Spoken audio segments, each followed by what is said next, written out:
లేకపోతే నువ్వు ఎదుర్కొన్న శోధనలకి, నువ్వు ఎదుర్కొన్న బాధలకి నీ పక్షాన దేవుడుండి నిన్ను చంకనెత్తుకోకపోతే ఇన్నాళ్ళ నీ విశ్వాస యాత్ర అస్సలు సాగదుగాక సాగదు.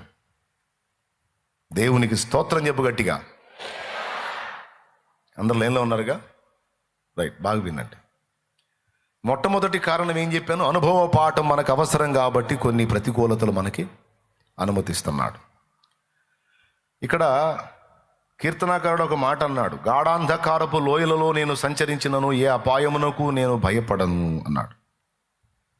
అంటే కొండలెక్కిన అనుభవాలే కాదు, లోయల్లోకి దిగిపోయిన అనుభవాలు కూడా మనకి దేవుడు చూపిస్తాడు. దేవుని సంబంధంగా మనం మారాం, రక్షణానుభవంలోనికి మనం వచ్చాం, క్రీస్తుకు చెందిన వారంగా మనం అయ్యాం గనక పర్వతాలు ఎక్కిన ఆనందకరమైన అనుభవాలే కాదు, అగాధపు లోయల్లోకి దిగిపోయిన అనుభవాలు కూడా మనకు ఉంటాయి అని ఆయన చెప్తున్నాడు, నేను కాదు.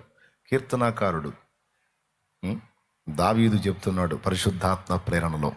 ఆ లోయ పేరు గాఢాంధకారపు లోయట. బైబిల్లో కొన్ని రకాల లోయలు ఉన్నాయి. ఆకోరు లోయ, బాకా లోయ, గాఢాంధకారపు లోయ, పద్మాలు పుట్టే లోయ, లోయలలో పుట్టే పద్మము అంటాడు. ఇట్లా రకరకాల లోయలు ఉన్నాయి. అట్లాగా మనం కూడా కొండలెక్కిన అనుభవాలే కాదు, కొన్నిసార్లు లోయల్లోకి దిగిపోయిన అనుభవాల గుండా కూడా మనం ప్రయాణం చేస్తాం. తీసుకెళ్తాడు దేవుడే.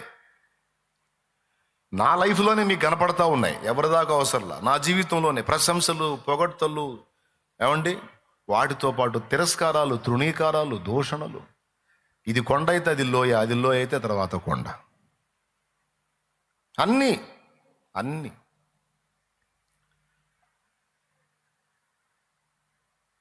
ఒక ఎత్తైన కొండ ఎక్కువే, లేకపోతే అది కొండ కాదు.